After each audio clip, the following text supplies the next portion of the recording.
Sir, चिकित्सा में 2 प्रकार होते हैं, शमन और शोधन। तो इन दोनों में क्या फ़र्क है? इस क्वेश्चन से बहुत सारे स्टूडेंट्स के, वैद्यस के और बहुत सारे पेशेंट्स के डाउट क्लियर होंगे, क्योंकि हम पेशेंट को कभी-कभी एडवाइस करते हैं कि आप शोधन चिकित्सा करो, पंचकर्म करो, लेकिन पेशेंट बोलता है नहीं मुझे सिर्फ मेडिसिन से लेनी है।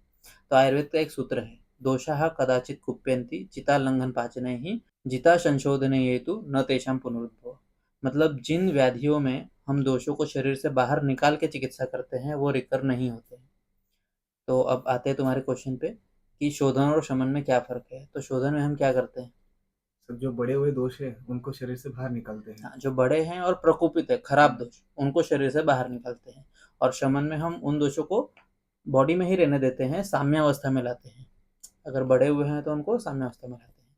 तो जब शोधन चिकित्सा में हम दोषों को शरीर से बाहर निकालते हैं, मतलब जो दोष है वो द्रव्यतः चिकित्सा है ये, तो उसके आश्रित जो गुण और कर्म है वो भी उसके साथ बाहर चले जाते हैं। तो जो खराब दोष है वो बॉडी से निकल गए तो वो है ही नहीं।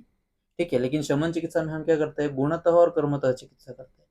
मतलब वो दोष बॉडी में ही रहते हैं, सिर्फ उनके गुणों और कर्मों को हम साम्यावस्था में लाते हैं। फॉर एग्जाम्पल, पित्त अगर खराब हुआ है, बहुत बड़ा है, तो अगर हम शोधन करेंगे तो पित्त दोष को हम बाहर निकाल देते हैं।